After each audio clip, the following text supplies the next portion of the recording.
So this was a 57-year-old patient who presented with a primary concern of issues with the stability and fit of his existing denture.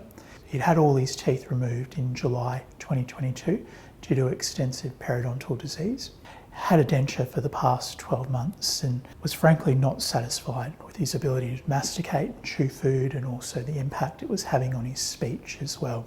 So we discussed different options to rehabilitate his occlusion and restore aesthetics and function. These included an all-on-4 prosthesis, zygomatic implants, a combination of zygomatic implants and conventional dental implants, or a subperiosteal implant. The main limitations to the placement of conventional implants in this situation was insufficient alveolar bone and extensive pneumatisation of the maxillary sinuses bilaterally.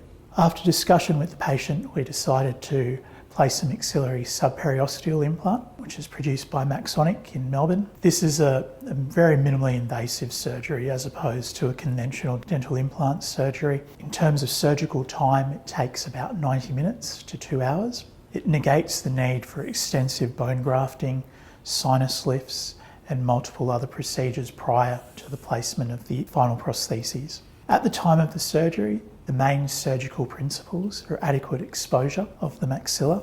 This involves raising buccal and palatal flaps with a midline relieving incision and 2 distal relieving incisions. In this situation, we used a custom cutting guide to perform an alveolectomy.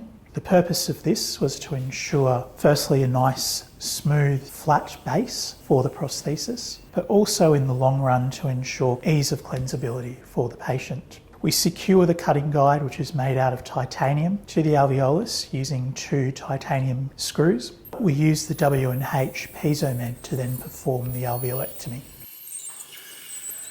In addition to the Piezomed, this can be done using a round burr and a surgical handpiece such as the S11 handpiece.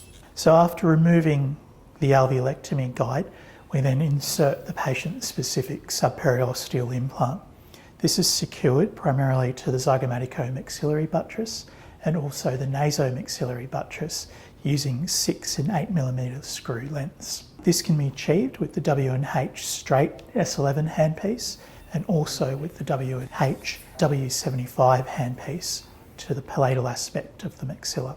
I try and place as many screws as I possibly can, although the minimum number of screws is 11 to 12 screws. After the implant is seated and the fit of the implant is confirmed, we then close the mucoperiosteal flaps. We try and do this in a tension-free fashion using a 4-0 monocrystal suture. The patient's teeth, which have been custom made, are then secured to the denture using biaxial screws and hand tightened to 20 Newton-centimetres torque. At this point, the occlusion is checked and then the patient is woken up from their surgery. So the main benefits of this surgery, as you would have seen in the video, are the relatively short surgical time, the fact that the patient receives their set of teeth immediately upon waking, and also the surgery negates the need for any other procedures, including augmentation or sinus lift procedures.